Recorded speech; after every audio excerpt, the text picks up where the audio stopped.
حبايب قلبي ناني، عاملين ايه؟ وحشتوني جدا. سامحوني ان انا بتاخر معاكم في الفيديوهات، والله العظيم كان نومي ملخبط. ان شاء الله هستديم معاكم بقى في الفيديوهات واعمل لكم كل اللي انتوا بتطلبوه مني. انا دلوقتي عملت ايه؟ هعمل صينيه او بايركس بطاطس بالكفته.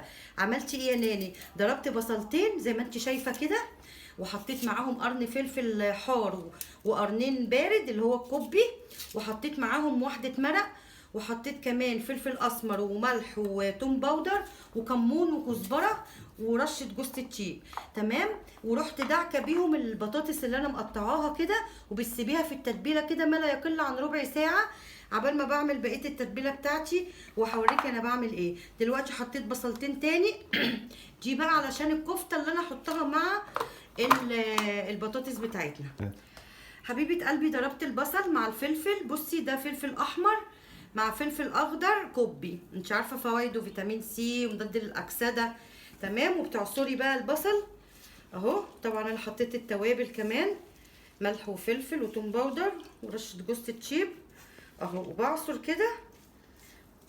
لازم تتاكدي ان ما فيهاش ولا نقطه ميه. هرمي البصل، ميه البصل دي لا هستعملها. بس هعمل ايه دلوقتي؟ هجيب الطبق بتاعي احط فيه دي البصل بتاعي بالفلفلات، واحط فيها اللحمه، وهقعد ادعك فيها ما لا يقل عن 5-6 دقايق.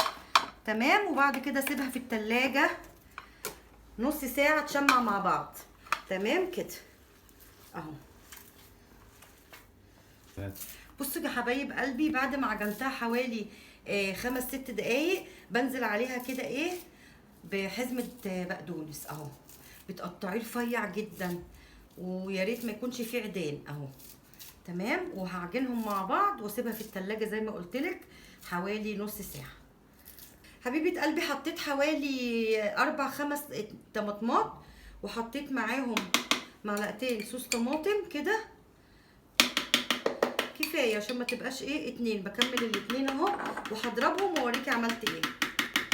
حبيبه قلبي، بعدين بتمسكيها كده وتلفيها وتتكي تفرغي منها الهواء كده، اهم حاجه. وبعدين بلفها لفه كده اهو، شايفه؟ تمام حبيبه قلبي. بعدين بجيب دي بتاعت الشيش طاووق وبتكه كده عليها، بتدي منظر جميل تفرحي ولادك اهو.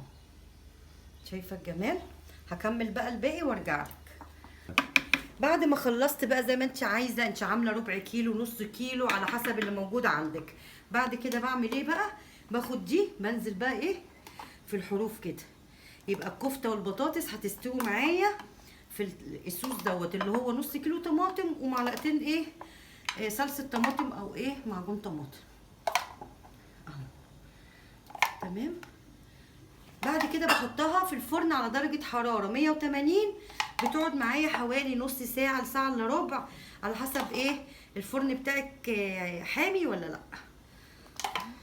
كنت حطيتي الطماطم قبل الكفتة؟ لا لا، عشان تاخد طعم منه ولا؟ بس كده اهي. كمل.